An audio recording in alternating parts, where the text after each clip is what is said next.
الحمد لله رب العالمين الصلاة والسلام على خاتم النبيين أما بعد فأعوذ بالله من الشيطان الرجيم بسم الله الرحمن الرحيم يوم لا ينفع مال ولا بنون إلا من أتى الله بقلب سليم وقال الله تعالى قد أفلح من زكاها وقد خاب من دساها صدق الله العلي العظيم وصدق رسول النبي الكريم. بزرگ اور دوستو، جو نظام بھی ہوتے ہیں اگر ان میں کوئی گڑبڑ ہو جائے تو نتیجے صحیح نہیں آتے. مثلا پیٹ کا نظام ہے، اگر صحیح چلے گا تو کان ہضم ہوگا، وہ انسان کا جزء بدن ہوگا، اس سے ہمیں فائدہ ہوگا. اور اگر اس کا نظام خراب ہو گیا ہے تو پھر ظاہر ہے اس سے یہ فوائد حاصل نہیں ہوگا، بلکہ الٹا نقصان ہو سکتا ہے. اس طرح اللہ تعالیٰ نے مختلف نظام بنائے ہوئے ہیں، جس میں ایک نظام دل کا بھی. دل کے نظام دو طرح ہیں، ایک اس کا جسمانی نظام ہے اور ایک اس کا روحانی نظام ہے.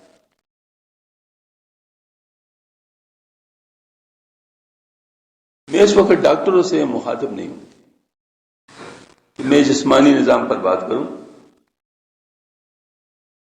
میں اس وقت مومنین سے مخاطب ہوں، مسلمانوں سے مخاطب ہوں جن کا قرآن پر ایمان ہے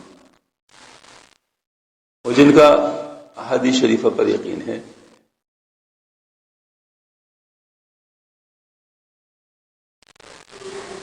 ظاہر ہے اللہ جل شانہ نے قرآن پاک میں جو دل کا ذکر کیا ہے اس میں یہ فرمایا یوم لا ينفع مال ولا بنون الا من اتى الله بقلب سلیم. اس دن نہ کسی کے بیٹے کام آئے گا نہ مال کام آئے گا مگر وہ جو صحیح سالم صحت مند دل لے کے گیا ہوگا وہی کام آئے گا. اب بتاؤ وہاں صحیح سالم دل ہمارا کہ یہ ہوگا قیامت کے موقع پہ وہ ہوگا؟ تبدیل ہو چکا ہوگا نا سارا کچھ، یہ جسم تو نہیں رہے گا نا ہمارا. تو وہاں کیا ہوگا؟ اور روحانی دل ہوگا. اس کو صحیح سالم بنانے کا کیا مطلب ہوگا، کیا طریقہ ہوگا، یہ ایک الگ بات ہے. جسمانی طور پر جو دل پمپ کرتا ہے، خون کو پمپ کرتا ہے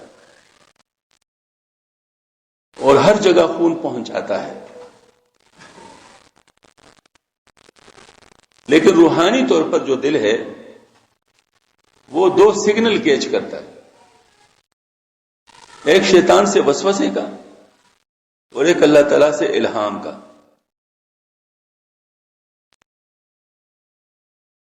شیطان سے جو سگنل کیچ کرتا ہے اس کے بارے میں احادیث شریفہ میں ہے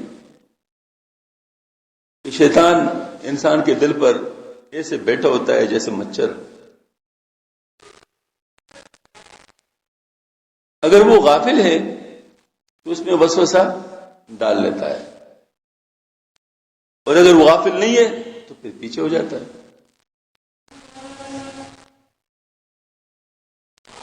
اس طریقے سے یہ جو الہام کا نظام ہے کہ اللہ تعالیٰ کی طرف سے باقاعدہ خیر کی بات آتی ہے. مثلاً میں کوئی شر کا ارادہ کرتا ہوں تو فوراً دل میں بات ہے ایسا نہ کرو، ایسا نہ کرو. یہ ایسا نہ کرو والی بات یہ اللہ تعالیٰ کی طرف سے، جس کو ضمیر کہتے ہیں. عموماً اس کو ضمیر کہا جاتا ہے، کہتے ہیں جی فلاں کا ضمیر مر گیا ہے. جس چیز کی مخالفت کی جائے اس کا اثر کم ہوتے ہوتے ہوتے ہوتے ہوتے ہوتے ختم ہو جاتا ہے.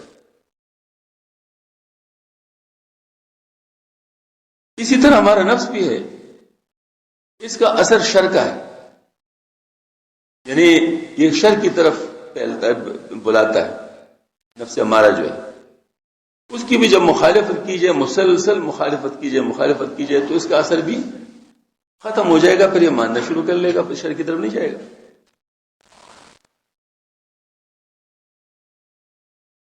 تو اس کا مطلب یہ ہوا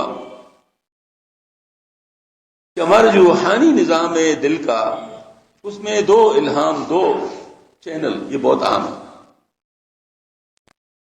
اگر کوئی شخص جو اللہ تعالیٰ کی طرف سے الہام آتا ہے، جیسے ابھی میں نے ذکر کیا، کوئی اس کی نہیں سنتا تو آہستہ کمزور ہو جاتا ہے، کمزور ہوتے ہوتے ہوتے ختم ہو جائے گا۔ دوسری طرف جو شیطان کی طرف سے وسوسہ آتا ہے، اگر اس کی مخالفت کی جائے اور نہ مانا جائے، مسلسل نہ مانا جائے، تو وہ بھی کمزور ہو جائے گا۔ بات سمجھ آ رہی ہے نا؟ وہ بھی کمزور ہو جائے گا۔ اگر شیطان کا جو وسوسہ ہے اس کے خلاف ہماری مزاحمت بن جائے اور کمزور ہو جائے وہ نظام، تو اس کا مطلب شیطان سے ہم محفوظ ہو گئے۔ ایسے لوگوں کے بارے میں قرآن پاک میں آتا ہے، جو میرے ہیں ان کو تو گمراہ نہیں کر سکتا، جو میرے ہیں ان کو تو گمراہ نہیں کر سکتا۔ اور ایسے لوگ جو شیطان کی سن کر، ان کی بات مان کر وہی نظام باقی رکھتا ہے، باقی اللہ والے نظام ختم کر دیتے ہیں، بند ہو جاتا ہے ان کے لیے الہام آنا، تو پھر ان کے لیے اللہ پاک نے فیصلہ فرمایا، ختم اللہ علی قلوبہم وعلی سمعہم وعلی ابصارہم غشاوۃ ولہم عذاب۔ ان کے دلوں پہ اللہ پاک مہر لگا دیتے ہیں، ان کے سماعت پر بھی مہر لگ جاتا ہے، ان کے بینائی پر بھی مہر لگ جاتا ہے۔ اس کا مطلب یہ ہے کہ اللہ پاک نے ہمیں اختیار تو دیا ہے، لیکن اختیار کو استعمال کرنے کے ساتھ ساتھ اس کا علم بھی دیا ہے کہ کس طرح استعمال کیا جائے۔ اگر اس کو صحیح طریقے سے استعمال کیا جائے تو فائدہ ہے، اگر غلط طریقے سے استعمال کیا جائے تو نقصان ہے۔ اب ہم کیسے اپنے دل کے نظام کو بہتر کر لیں؟ اگر خراب ہے تو کیسے ٹھیک کر لیں؟ تو اس کے بارے میں ایک حدیث شریف میں آپ کو سناتا ہوں۔ یہ حدیث شریف دعوت الکبیر میں ہے، دعوت الکبیر میں ہے، لکل شیء ثقالہ وثقالۃ القلوب ذکر اللہ۔ ہر شخص کے لیے ایک چمکانے والا، مطلب یعنی جو چیز ہوتی ہے مانجنے کے لیے جو استعمال ہوتے ہیں، جس کو چمکاتے ہو، اور دلوں کو چمکانے والا جو آلہ ہے وہ کیا ہے؟ یہ ذکر اللہ ہے۔ اس کا مطلب یہ کہ اگر کوئی ذکر کرتا ہے تو وہ اپنے دل کو درست کر سکتا ہے۔ یہ تو ایک بات ہو گئی نا ذکر کے بارے میں۔ اب دوسری بات بھی بتاتا ہوں۔ دوسری بات یہ ہے، حدیث شریف میں آتا ہے، جو بخاری شریف کی حدیث آخر حدیث شریف ہے، کلمتان حبیبتان الی الرحمن خفیفتان علی اللسان ثقیلتان فی المیزان سبحان اللہ بحمدہ سبحان اللہ۔ دو کلمے جو اللہ کو پیارے ہیں، زبان پہ ہلکے اور میزان کے ترازو میں بارے، اور یہ ہے سبحان اللہ بحمدہ سبحان اللہ۔ پہلے کلمات کا تعلق جو ذکر اللہ ہے، اس کا تعلق ہے علاج کے ساتھ، یعنی گندے چیز کو صاف کرنے کا مطلب کیا ہوتا ہے؟ علاج ہوتا ہے نا، علاج کے ساتھ اس کا تعلق ہے۔ اور یہ دوسرے نظام جو ہے نا، اس کا اجر کے ساتھ تعلق ہے، یعنی اس پہ اجر ملتا ہے۔ آپ یوں کہہ سکتے کہ پہلے والا اثر کے لیے ہے، دوسرا والا اجر کے لیے۔ جو اثر والے ذکر ہے اس کے لیے اثر کے شرائط ہیں، اور جو اجر والے ذکر ہیں اس کے لیے اجر کے شرائط ہیں۔ اثر والے ذکر ہے، اس میں ذکر کا بالکل ٹھیک ٹھاک کہنا، جیسے ہے منقول، جیسے ہے مروی، اسی طریقے سے کہنا، یہ اس میں اثر ہوگا۔ میں نے پوچھا ایک صاحب سے، وہ صلی اللہ علیہ نبی الامی، یہ حدیث شریف، یہ وہ جو ہے حدیث شریف میں درود شریف، تو واہ یہ کلمہ اس کے ساتھ کیسے آتا ہے؟ یہ تو صلی اللہ علیہ نبی الامی پہ بذات خود پورا کلمہ ہے، تو وہ صلی اللہ علیہ نبی الامی اس میں کیوں کہتے ہیں؟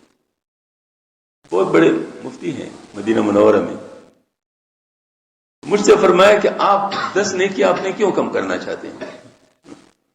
وہاں ایک حرف ہے، اس پہ 10 نیکیاں ملتی ہیں، تو آپ اس کو کیوں کم کرنا چاہتے ہیں؟ اس کا مطلب یہ ہے کہ جتنا الفاظ آپ ادا کریں گے اس کے حساب سے آپ کو اجر ملے گا نا، لیکن وہ مروی ہونا چاہیے، اپنی طرف سے نہیں ہو۔ تو اس کا مطلب یہ ہوا کہ جو اجر کے لیے ذکر ہے اس کے لیے الفاظ بھی وہی ہونے چاہیے جو مروی ہو، طریقہ بھی وہی ہونا چاہیے جیسے کہ مروی ہو، تجوید کے قواعد بھی اس پر پورے ہونے چاہیے، تجوید کے قواعد بھی اس پر پورے ہونے چاہیے۔ یہ ہے اجر کے والے ذکر کا، اجر والے ذکر۔ لیکن جو اثر والا ذکر ہے اس میں اثر مطلوب ہے، اس میں اجر مطلوب نہیں ہے۔ کیا مطلب؟ اس میں اثر مطلوب ہے، اجر مطلوب نہیں ہے۔ وہاں بنیادی مقصد کیا ہے؟ اس کا اثر، یعنی میرا دل صاف ہو جائے، اور میرا دل اگر ایک دفعہ صاف ہو گیا تو پتہ نہیں کتنا اجر حاصل کرے گا۔ نماز ٹھیک ہو جائے، روزہ ٹھیک ہو جائے، زکوٰۃ ٹھیک ہو جائے، حج ٹھیک ہو جائے، اس سے میرا اجر کتنا بڑھ جائے گا۔ اس میں جو اثر میں ہے اس میں ضروری نہیں ہے کہ آپ کے الفاظ اسی طرح ہوں، بلکہ اس سے جو کیفیت بنتی ہے وہ صحیح ہو، کیونکہ اس میں کیفیت مطلوب ہے۔ اثر کا مطلب کیا ہے؟ کیفیت ہے۔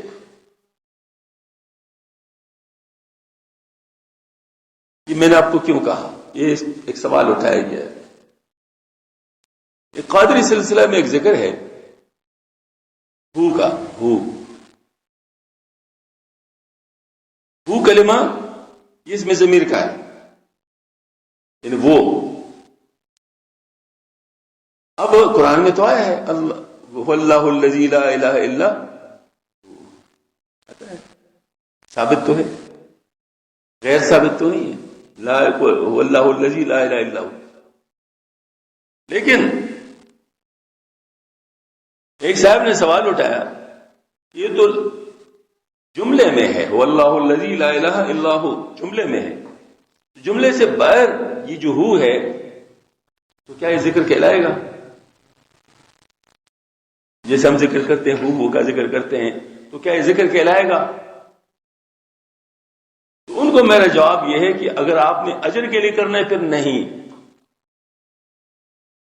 اگر آپ نے اجر کے لیے کرنا ہے پھر تو نہیں، لیکن اگر آپ نے اثر کے لیے کرنا ہے تو ہے۔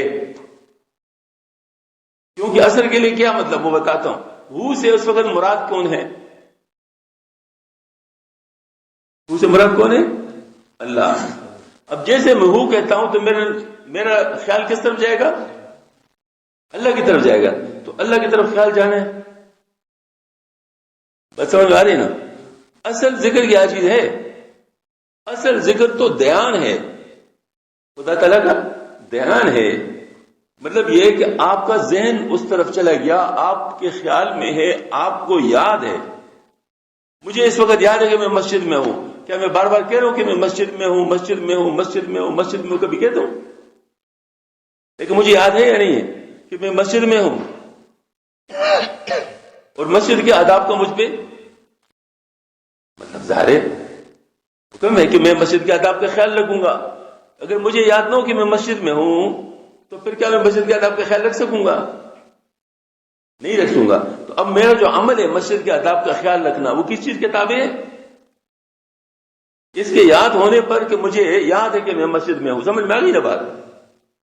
تو میں اللہ تعالیٰ کا حکم مانتا ہوں، مثلا میں بیع و شراء کرتا ہوں۔ اب بیع و شراء میں اگر مجھے اللہ یاد ہو تو میں دھوکہ کر سکوں گا، گناہ کر سکوں گا؟ میں نہیں کر سکوں گا، کیونکہ مجھے اللہ یاد ہے۔ اور خدا نخواستہ اللہ کو بھول گیا تو پھر تو کچھ بھی نہیں ہو سکتا، پھر تو بس گناہ کی طرف انسان جا سکتا ہے کہ اوپر تو نفس کے ہی حاوی ہو جائے، نفس اس پہ حاوی ہو جائے گا، شیطان اس پہ حاوی ہو جائے گا اگر اللہ کو بھول گیا۔ تو اس کا مطلب یہ جو اللہ کو یاد رکھنا ہے اس کے لیے الفاظ ہونا ضروری نہیں ہے۔ جو اللہ کو یاد رکھنا ہے اس کے لیے الفاظ ہونا ضروری نہیں ہے۔ آپ الفاظ کے ساتھ بھی یاد رکھ سکتے ہیں، بلکہ یہ ممکن ہے کہ الفاظ کو یاد رکھنے سے اور ممکن ہے کہ آپ کو اللہ یاد نہ ہو، صرف الفاظ یاد ہو، لیکن جو اس کو الفاظ کا نہیں اللہ کو یاد ہے تو ان کا پورا معاملہ درست۔ سمجھ میں آ گئی یہ بات؟ سمجھ میں آ گئی یہ بات؟ کیوں؟ وجہ کیا ہے کہ بعض دفعہ نام لیتے لیتے صرف نام کی طرف ہی ذہن جاتا ہے، وہ جس کا نام لیتے اس کی طرف ذہن نہیں جاتا. ویسے میں آپ کو بتاؤں، کوئی اللہ اللہ اللہ تسبیحات میں لیے اور ٹیلی ویژن دیکھ رہے تو اس کو اللہ یاد ہے؟ اللہ یاد ہے اس کو؟ لیکن اللہ اللہ کر رہا ہے نا. ایک آدمی اللہ اللہ نہیں کر رہا لیکن اس کو اللہ یاد ہے، وہ ٹیلی ویژن دیکھ سکتا ہے. سمجھ میں آ گئی نا بات؟ تو اس کا مطلب یہ کہ اثر کے لیے کس چیز کا مطلوب ہے؟ اللہ کا یاد ہونا مطلوب ہے. اچھا، جس وقت آپ اللہ کہتے ہیں تو آپ کی پہلی نظر جاتی ہے لفظ اللہ پر، اس کے بعد اگر آپ نے کچھ محنت کی ہے تو لفظ اللہ سے اللہ پہ نظر جائے گا، مطلب خیال جائے گا. جبکہ ہو کا کچھ اپنا معنی ہے ہی نہیں، ہو بذات خود کچھ بھی نہیں، لیکن اس کے ہو کے ساتھ اللہ پاک کا خیال اٹیچ ہے، کیونکہ ہو بذات خود چونکہ کچھ بھی نہیں. تو لہٰذا جیسے میں ہو کہوں گا تو جس طرح میرا ہو کا مراد ہوگا، جس طرح میں اشارہ کروں گا فوراً اسی طرف سے جائے گا نا، کسی اور طرف تو نہیں جائے گا. اس وجہ سے ہو کا جو ذکر ہمارے حضرات باز کرتے ہیں وہ صرف اس کیفیت کو بڑھانے کے لیے کر رہے ہیں، اللہ کو یاد رکھنے کے لیے کر رہے ہیں، اللہ کی طرف دھیان جانے کے لیے کر رہے ہیں. اس میں وہ اجر کا طالب نہیں ہے، اس میں وہ اثر حاصل کرنا چاہتے، اور اس میں اثر ہی مطلوب ہے، اس میں اثر ہی مطلوب ہے. یہی اصل میں بات ہے کہ بعض دفعہ جو حضرات ان چیزوں کو نہیں جانتے، بے شک وہ کتنا بڑا عالم کیوں نہ ہو، وہ اس کا صحیح مطلب بیان نہیں کر سکتے. بات سمجھ آ رہی ہے؟ کیوں؟ یہ ایک فن کی چیز ہے، فن اور چیز ہے. اور جیسے مثال کے طور پر گڑی سازی یہ ایک فن ہے. اب ایک بہت بڑے عالم کو گڑی دے دو کہ اس کو ٹھیک کر لے گا، اس کا فن ہی نہیں تو اس کو کیسے جانے گا؟ اور دوسرا آدمی عالم نہیں ہے لیکن گڑی ساز ہے، مطلب اس کا فن جانتا ہے تو اس کو ٹھیک کر لے گا. اسی طرح کوئی ایک شخص ہوگا جو دلوں کا فن جانتا ہے، عالم نہیں ہے، سب مسلمان ہے، فرض درجے کا علم اس کے پاس ہے، اپنے اعمال صحیح کر سکتا ہے، لیکن باقی عالم بڑا عالم نہیں ہے. بخاری شریف نہیں پڑھا رہا، بخاری شریف نہیں پڑھا رہا، مسلم شریف نہیں پڑھا رہا، فقہ نہیں پڑھا رہا، قرآن پاک کا درس نہیں دے رہا، لیکن دل کا ماہر ہے، دل کا ماہر ہے، دلوں کی چیز جانتا ہے. اب اس کے پاس جاؤ گے تو آپ کے دل کا علاج کرے گا، وہ آپ کو بخاری شریف نہیں پڑھائے گا، وہ آپ کو مسلم شریف نہیں پڑھا. اور اگر آپ مسلم شریف ان سے پڑھنا چاہتے ہیں تو ہم کہیں گے آپ بالکل جاہل. آپ اس کے پاس کیوں گئے؟ بخاری شریف پڑھانے والے نہیں، ان کے پاس چلے جاؤ. جو مسلم شریف پڑھانے والے ان کے پاس چلے جاؤ. ہم سے کوئی مسئلہ پوچھتے ہم کہتے ہیں بھائی فلاں مفتی صاحب سے پوچھو، مجھ سے نہ پوچھو، میں مفتی نہیں ہوں، میں مفتی نہیں ہوں، کیونکہ مجھ سے آپ پوچھیں گے تو اس کا کوئی ویلیو نہیں ہوگی. مفتی کی بات کی ویلیو ہے نا اس مسئلے میں، ان سے پوچھو. لیکن اگر تربیت کرنا چاہتے ہو تو پھر اگر مفتی شیخ نہیں ہے تو شیخ سے مفتی سے تربیت نہ کرواؤ، کیونکہ اس چیز کو جانتا نہیں ہے، اس فن کو نہیں جانتا. ٹھیک ہے مسئلے جانتا ہے، مسئلوں سے پوچھا کرو، مسئلوں سے پوچھا کرو، لیکن اس سے اپنی تربیت نہ کراؤ، کیونکہ تربیت کا فن وہ نہیں جانتا. یہ اصل میں بنیادی چیز ہے جو بعض لوگ نہیں جانتے، جس کی وجہ سے ان کو کنفیوژن ہوتی ہے.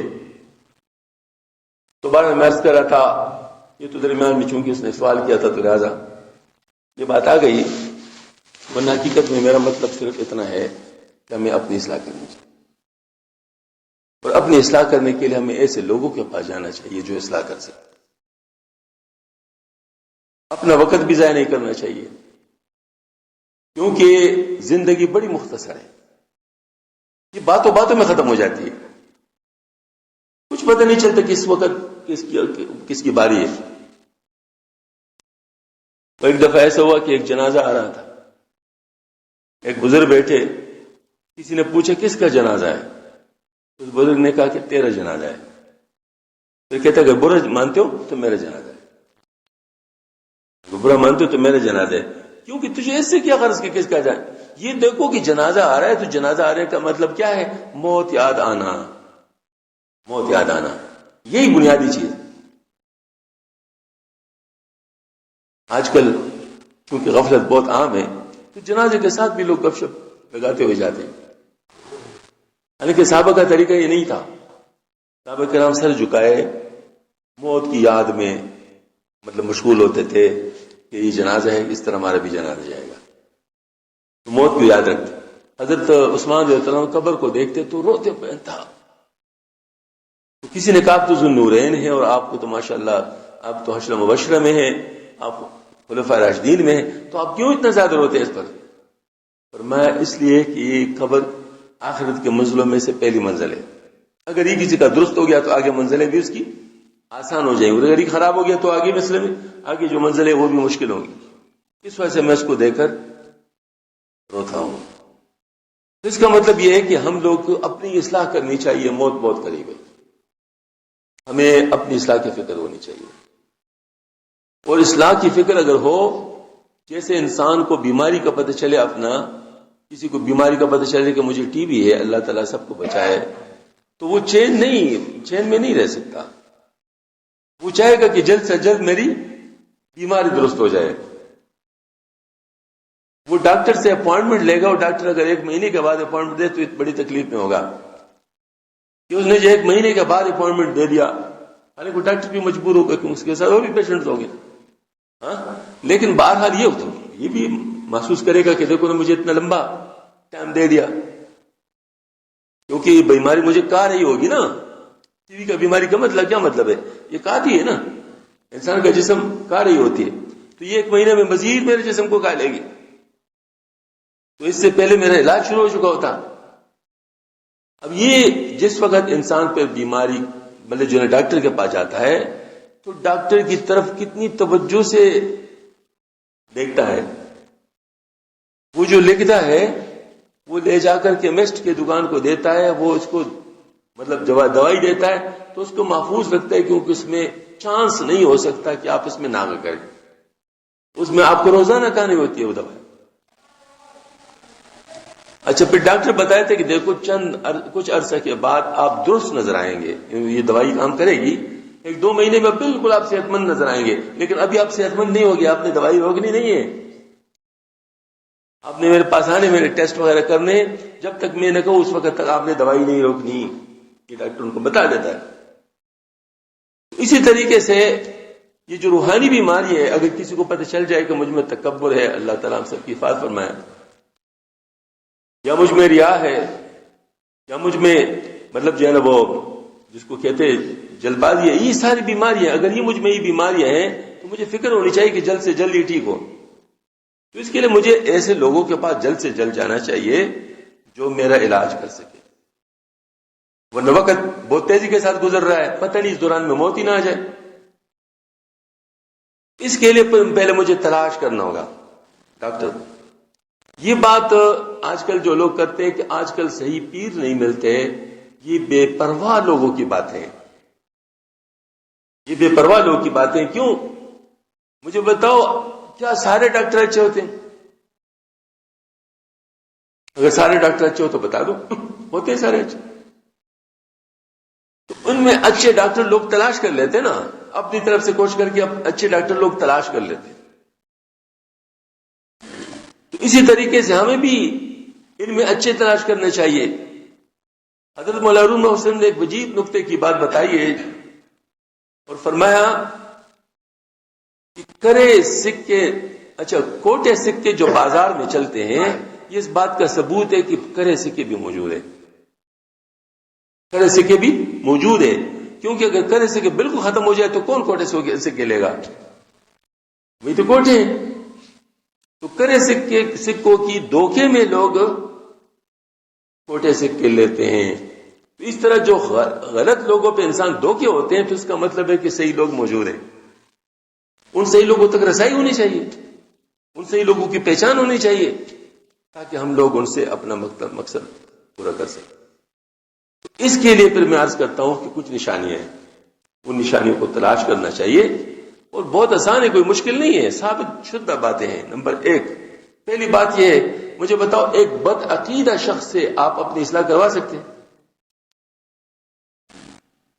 جس کا عقیدہ ہی خراب ہو تو آپ کی کیا علاج کرے گا؟ خدا نہ خواستہ اس کی وجہ سے اگر آپ کا عقیدہ خراب ہو گیا تو آپ کے اعمال چاہے وہ تو سارے ضائع ہو جائیں گے. اس وجہ سے بد عقیدہ شخص کے پاس تو جانے نہیں ہے. اب اچھا عقیدہ کیا ہے، صحیح عقیدہ کیا ہے، اسی پہ تو لڑائی ہوتی ہے. ارے کہتے ہیں میرا عقیدہ صحیح ہے. میں آپ کو صاف بتاؤں، آپ صلی اللہ علیہ وسلم نے پہلے سے اس کا فیصلہ فرمایا. آپ صلی اللہ علیہ وسلم نے فرمایا گزشتہ امتوں میں یہود میں 71 فرقے بن گئے تھے. 71 فرقے، آج کہتے ہیں تفرقہ بازی کی باتیں کرتے ہیں. یہ حدیث شریف آپ سنیں نا. آپ سے کیا فرماتے ہیں؟ گزشتہ امتوں میں یہود میں 71 فرقے تھے، نصارہ میں 72 تھے. میری امت میں عنقریب 73 ہو جائیں گے. میری امت میں عنقریب 73 ہو جائیں گے، لیکن نجات صرف ایک پائے گا. صحابہ کرام نے پوچھا یا رسول اللہ وہ کون ہوں گے؟ وہ کون ہوں گے؟ آپ سے ہم نے فرمایا وہ لوگ ہوں گے جو میرے سنت پر چلیں گے اور میرے صحابہ کے طریقے پہ چلیں گے. ما انا علیہ واصحابی، جو میرے طریقے پہ چلیں گے، جو میرے صحابہ کے طریقے پہ چلیں گے. اب بتاؤ جو صحابہ کو گالیاں دیتا ہو اس کا عقیدہ ٹھیک ہو سکتا ہے؟ صاف بات ہے بھائی، صحابہ کے طریقے پہ چلنے کا حکم ہے، تو جو صحابہ کو گالی دے گا وہ صحابہ کے طریقے پہ کیا چلے گا؟ وہ معاملہ تو آف کورس ہو گیا نا. ایسے لوگوں کے پاس تو جو کہتے ہیں قرآن کافی ہے میرے لیے، مجھے کسی حدیث کی ضرورت نہیں ہے، ان کے پاس جا سکتے ہیں آپ؟ ظاہر جو حضور سے ان کے طریقے پہ نہیں جاتا تو کیسے مطلب میری اصلاح کر سکتا ہے؟ سمجھ میں آ گئی نا بات؟ تو اس کا مطلب ہے سنت پر بھی چلنا اور پھر صحابہ کے طریقے. اس کی وجہ یہ ہے سنت کی صحیح تشریح صرف صحابہ کر سکتے ہیں. سنت کی صحیح تشریح صرف صحابہ کر سکتے ہیں، کیونکہ آپ صلی اللہ علیہ وسلم موجود تھے. آپ صلی اللہ علیہ وسلم کے سامنے کوئی بات ہو گئی تو اگر وہ غلط تھی تو آپ صلی اللہ علیہ وسلم فرماتے ہیں غلط ہے، اگر وہ صحیح ہوتی تو اس پہ خاموش ہو جاتے. آپ صلی اللہ علیہ وسلم سے 3 قسم کی حدیثیں مروی ہیں، 3 قسم کی: قولی حدیثیں، فعلی حدیثیں اور تقریری حدیثیں. قولی حدیث تو آپ جانتے ہیں کہ جو بات فرمائی کہ یہ کرو یہ نہ کرو، یہ قولی حدیثیں ہیں. پہلی حدیث ہے کہ جو کام کیا یا جو نہیں کیا، یہ پہلی حدیثیں ہیں. یہ بھی جمع کیے ہیں حضرات نے. اور ایک یہ ہے کہ صحابہ نے کوئی کام کیا اس کو کرنے دیا، اس پہ انکار نہیں فرمایا، یہ تقریری حدیث ہے. یا صحابہ کی کوئی بات نظر آئی اس کو روک دے کہ ایسا نہیں کرنا، ایسا نہیں کرنا، تو یہ بھی تقریری حدیث ہے. اب آج کل کچھ لوگ اعتراض کرتے ہیں، یہ گٹھلیوں پہ پڑھنے پہ اعتراض کرتے ہیں کہ کہاں سے ثابت ہے؟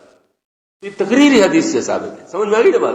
تقریری حدیث کیا ہے؟ ہماری ایک ماں کچھ گٹھلیاں رکھتی تھی ایک گڑے نما چیز میں، اس پہ مطلب جو ہے وہ ذکر کرتی تھی. آپ صلی اللہ علیہ وسلم نے ان کو دیکھ لیا، اس کو منع نہیں فرمایا. تو کیا پتہ چلا؟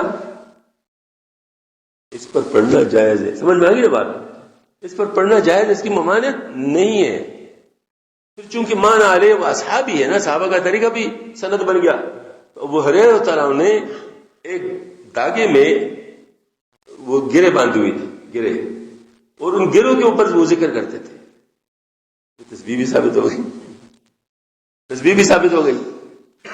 تو اس کا مطلب اسی طریقے سے جو فقہا ہے انہوں نے جو حدیث شریفہ میں غور کر کے اسی طرح مسئلے نکالے.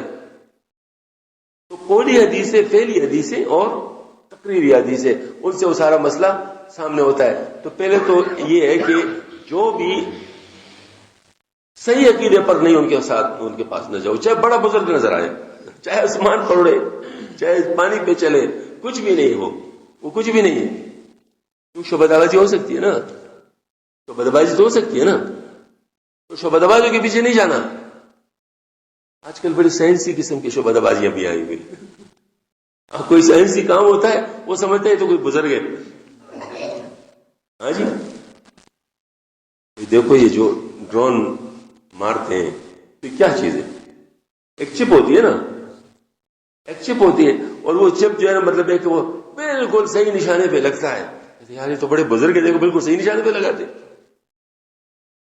ایک سائنسی چیز ہے. اس کا مطلب ہے کہ اس طرح کچھ چیزیں ہیں، ہمیں ان کی طرف نہیں جانا. ہمیں کیا صحیح عقیدے والے کے پاس جانا ہے. پہلی بات جو سنت پہ چل رہا ہو اور جو صحابہ کے کرام کے طریقے پہ چلتا ہو. دوسری بات فرضین درجے کا علم رکھتا ہو. فرضین درجے کا علم کیا ہے؟ وہ علم جو سارے مسلمانوں پہ فرض ہے. طلب العلم فریضۃ علی کل مسلم، چاہے وہ مرد ہے چاہے وہ عورت ہے. مجھے بتاؤ نماز میں اگر آپ کو کوئی غلطی لگی تو کس مفتی سے پوچھیں گے؟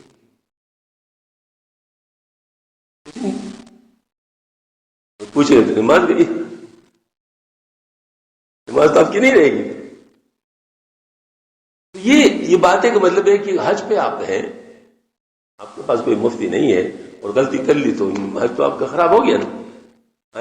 اس طرح روزے میں ہے، اس طرح اور چیز، تو جو چیزیں فرض ہے اس کا علم بھی فرض ہے، حرام سے بچنا فرض ہے۔ تو جو جس علمی کی وجہ سے آپ حرام میں پڑھ سکتے ہو اسے نکلنا فرض ہے نہیں ہے؟ اس طرح مطلب میں عرض کرتا ہوں کہ فرض عین درجے کا علم اس کے پاس ہو، اور پھر اس کے بعد اس فرض عین درجے کے علم پر عمل اس کو حاصل ہو، فرض عین درجے کے علم پر اس کو عمل حاصل ہو۔ 3 باتیں ہو گئی۔ چوتھی بات، ان کی صحبت کا سلسلہ آپ سے ان کی صحبت تک پہنچتا ہو۔ یہ ایک ایکسٹرا بات آ گئی۔ ایکسٹرا بات کیا مطلب؟ مجھے بتاؤ، امام حنیفہ رحمۃ اللہ علیہ کو زیادہ مسئلے معلوم تھے بشر حافظ رحمۃ اللہ علیہ؟ سوری، وحشی رضی اللہ عنہ۔ امام حنیفہ کو زیادہ مسئلے معلوم تھے، لیکن وحشی رضی اللہ عنہ وہ بہت مقام رکھتے ہیں، کیوں؟ صحابی ہے، صحابی ہے۔ ویسے کرنی رحمۃ اللہ علیہ کا تابعین میں بڑا اونچا مقام ہے، افضل التابعین ہے، لیکن صحابی نہیں ہے، لہذا ادنا سے کم صحابی سے بھی کم ہے، ٹھیک ہے نا؟ تو یہی مطلب صحابہ، تو اس کا مطلب صحبت کی وجہ سے اتنا مقام تبدیل ہوتا ہے، تو لہذا کنٹینیوٹی، تابعین کا مقام پھر صحابہ کے بعد ہے، تبع تابعین کا مقام پھر اس کے بعد ہے، پھر اس کے بعد، پھر اس کے بعد، پھر اس کے بعد۔ آپ سے فرمایا خیر القرون قرنی ثم الذین یلونہم ثم الذین یلونہم۔ تو یہ صحبت کا سلسلہ کنٹینیوس ہونا چاہیے۔ جب درمیان میں انقطاع آ جاتے محدثین، بلکہ جو حدیث کے راویوں میں حدیث نہیں رہتی، منقطع ہو جاتی ہے۔ اس طریقے سے جب صحبت کا سلسلہ کٹ گیا، نہیں رہا، تو پھر وہ چیز نہیں رہی، وہ جو نور، کیونکہ دیکھو الفاظ آ رہے ہیں آپ صلی اللہ علیہ وسلم کے کتاب میں بھی، حدیث شریف، لیکن پھر بھی حدیث کے سلسلے کے لیے راویوں کا انقطاع جائز نہیں۔ لیکن یہ جو کیفیت ہے یہ کتاب میں آ سکتی ہے، کیفیت تو کتاب میں نہیں آ سکتی، لیکن تو کیسے مطلب ظاہر وہ جو صحبت کا سلسلہ منقطع ہوگا تو یہ چیز پہنچ سکتی ہے؟ یہ تو آئی سے صرف آتی ہے، مطلب دل سے، دل سے ملتی ہے، صحبت سے ملتی ہے۔ تو اس طریقے سے پھر اس کے بعد کسی صاحب نسبت سے اجازت ہو، پانچویں بات، وہ چھٹی بات ہے کہ فیض جاری ہو۔ اس پر اکثر لوگ کمزور ہو جاتے، گڑبڑ ہو جاتی کہ فیض کون سی چیز ہے؟ کوئی فیض کوئی جادو نہیں ہے، یہ کوئی سائنسی چیز نہیں ہے۔ فیض کیا ہے؟ یہ شیخ کا اثر ہوتا ہے۔ کیسا اثر؟ کہتے ہیں مومن، مومن کا آئینہ ہے۔ آئینہ کیا کرتا ہے؟ وہ آپ کو آپ کا اصلی فارم میں دکھا دیتا ہے کہ تم کیا ہو۔ تو شیخ کا کون سا کام ہے؟ وہ یہ کہ آپ کو آپ کی اصلی حالت میں دکھا دے، جو تم ہو۔ تم اپنے آپ کو بزرگ سمجھتے ہو، شیخ کے سامنے آ کر آپ کو پتہ چلے او مجھ میں تو یہ بھی عیب ہے، مجھ میں تو یہ بھی عیب ہے، مجھ میں تو یہ بھی عیب ہے، پھر آپ کو پتہ چلے گا میں کہاں ہوں۔ اصل فیض کیا ہے؟ اپنے برائیوں کا پتہ چل جائے، اپنے برائیوں کا پتہ چل جائے، یہ اصل فیض ہے۔ کسی بھی شیخ کا اصل فیض یہی ہوتا ہے کہ مرید کو اپنی برائیوں کا پتہ چل جائے۔ کیوں؟ علاج ہی تب ہوگا نا بھائی، ڈائگنوسس کس چیز کو کہتے ہیں؟ مرض کا پتہ چل جائے، ٹھیک ہے نا؟ تو یہی مطلب شیخ کا مقصد ہوتا ہے۔ اچھا، ساتویں بات ہے مروت نہ کرتا ہو، اصلاح کرتا ہو۔ مروت نہ کرتا ہو، اصلاح کرتا ہو، ضروری ہے۔ مروت سے تو کام خراب ہو جائے گا بھئی۔ اب ڈاکٹر کا علم کہتا ہے اس انگلی کو کاٹنا چاہیے ورنہ ہاتھ خراب ہو جائے گا، اور ورنہ پھر ہاتھ کو کاٹنا پڑے گا۔ تو مروت کیا کرے گا وہ انگلی کے کاٹنے میں؟ بتائے گا بھائی سوری، مطلب اگر آپ نے انگلی کاٹنے پڑے گی، بتائے تھے۔ مروت نہ کرے، اصلاح کرے، ساتویں بات۔ اور آٹھویں بات ہے ان کی مجلس میں بیٹھ کر اللہ یاد ہے اور دنیا کی محبت کام ہو جائے، بس یہ سب سے بڑا فیض ہوگا۔ اللہ یاد آئے، میں نے آپ سے عرض کیا تھا پہلی ابتدا میں کہا تھا یاد آنا، اللہ کا یاد آنا۔ اگر مجلس میں اللہ یاد آئے تو سمجھو کہ یہ اللہ والا ہے، کیونکہ کرکٹ والوں کے ساتھ بیٹھ کر کرکٹ یاد آتی ہے، اور پراپرٹی ڈیلر کے ساتھ بیٹھ کر کچھ پلاٹ شاٹ یاد آتے ہیں، ٹھیک ہے نا؟ تو اللہ والوں کے ساتھ بیٹھ کر کیا یاد آتا ہے؟ اللہ یاد بس یہی بات ہے. اگر یہ 8 شرائط ان کی پوری ہے تو پھر ان کو کشف کرامات نہ دیکھو. کشف کرامات جزوی چیزیں ہیں، ثانوی چیزیں ہیں، کسی میں ہوتے کسی میں نہیں ہوتی. ہونا بزرگی کا معیار نہیں، نہ ہونا کمزوری کا معیار نہیں.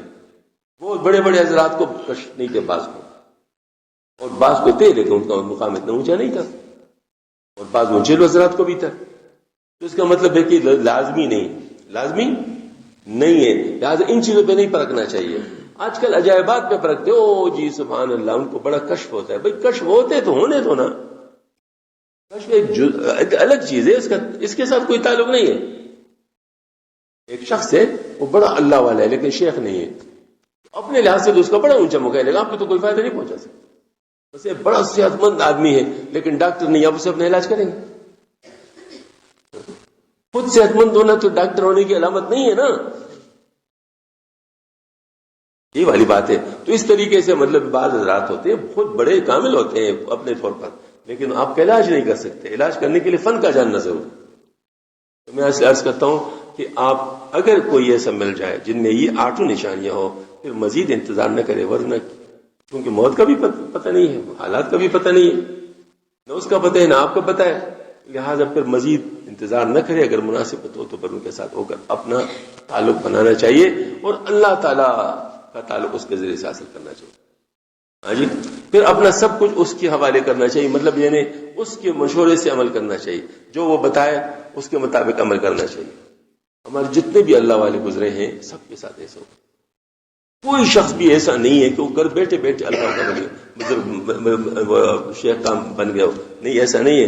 یہ مولانا الیاس رحمۃ اللہ علیہ ہے، یا حضرت مولانا زکریا صاحب رحمۃ اللہ علیہ، یا حضرت تانوی رحمۃ اللہ علیہ، مولانا قاسم نانوتوی رحمۃ اللہ علیہ، شیخ الہند رحمۃ اللہ علیہ، پتہ نہیں کیا کیا بزرگ گزرے ہیں. یہ سارے کے سارے کسی نہ کسی سے بیعت ہوئے ہیں اور پھر ان کی اپنی تربیت ان کی ہوئی ہے. پھر اس کے بعد اللہ پاک نے ان کو مقام عطا فرمایا. ورنہ یہ ہے کہ ٹھیک ہے بہت بڑا عالم بھی ہمارے کیا ہندوستان میں، مجھے بتاؤ کیا صرف 24-25 علماء گزرے ہیں؟ ہمارے مشہور بزرگ تو 24-25 کی تعداد میں ہے نا. اگر ہم دیکھیں تو باقی کون تھے؟ بڑے بڑے علماء تھے، اس میں کوئی شک نہیں. لیکن ان کا یہ مقام کس وجہ سے بنے؟ کسی اللہ کے ولی کے سامنے اپنے آپ کو.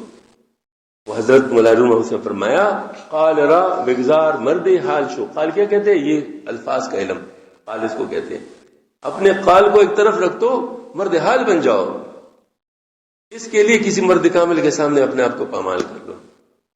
اور مولانا محسن نے خود اس پر عمل کیا تھا. مولانا اپنے وقت کے بہت بڑے مفتی تھے، لیکن شمس تبریز رحمۃ اللہ علیہ کے سامنے اپنے آپ کو پیش کیا تھا. پھر اس کے بعد وہ بنے. خود کہتا ہے اپنی شاعری میں، کہتا ہے وہ کہتے ہیں مولوی ہرگز نشد مولا روم تا غلام شمس تبریزی نشد. مولوی اس وقت تک مولا روم نہیں بنا جب تک کہ شمس تبریز کا غلام نہیں بنا. خود کہتا ہے. حضرت تانوی میں سے فرماتے ہیں من مکمل از کمال حاجیم، من منور از جمال حاجم. میں حاجی صاحب کے کمال سے مکمل ہوں اور میں حاجی صاحب کے جمال سے منور. یہ حضرت تانوی میں فرماتے ہیں. یہ سب لوگ اپنے اپنے مشائخ کے بارے میں ایسے ہی فرماتے ہیں. اس کا مطلب یہ ہوا راستہ تو یہی ہے نا، طریقہ تو یہی ہے نا. بنے گا تو آدمی اسی طریقے سے.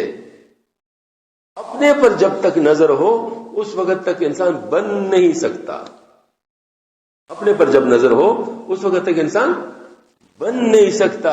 نظر اپنے سے ہٹاؤ گے تو اس کے لیے پہلا جو سٹون ہے وہ کون ہوگا؟ جو جس کی طرف نظر ڈالو گے وہ شیخ ہوگا. تو شیخ سے آپ کی نظر ہٹے گی تو رسول اللہ صلی اللہ علیہ وسلم پہ جائے گا. پھر رسول اللہ صلی اللہ علیہ وسلم سے ہوتے ہوئے اللہ تعالیٰ بن جائے گا. سمجھ میں آ گئی نا بات؟ اس کو کہتے ہیں فنا فی الشیخ، فنا فی الرسول، فنا فی اللہ. یہی طریقہ ہے. اس طریقے سے انسان آگے بڑھتا ہے. تو بہرحال ہم بھی یہی کر سکتے ہیں. اللہ تعالیٰ مجھے بھی توفیق عطا فرمائے، آپ کو بھی. اگر کسی کو مل جائے نا تو بس دیر نہ کرے، اور جب تک نہیں ملا تلاش میں ہے ایک کام ہے شروع کرنا چاہیے. اور وہ یہ ہے کہ 300 دفعہ سبحان اللہ والحمد للہ ولا الہ الا اللہ واللہ اکبر، اور 200 دفعہ لا حول ولا قوت الا باللہ العظیم. اس کو پڑھیں 40 دن تک بلا ناغہ اس میں نہ کرے، کیونکہ ناغہ ہو جائے تو پھر دوبارہ شروع کرنا ہوتا ہے. اس کو جب مکمل کر لے پھر اطلاع کر دے. ہمارے ٹیلی فون کا ٹائم 12 بجے سے لے کے 1 بجے تک ہے.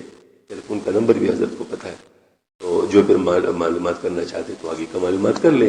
اللہ تعالیٰ مجھے بھی عمل کی توفیق آپ کو بھی. وآخر دعوانا الحمد للہ. اب ہم ذکر کرتے ہیں.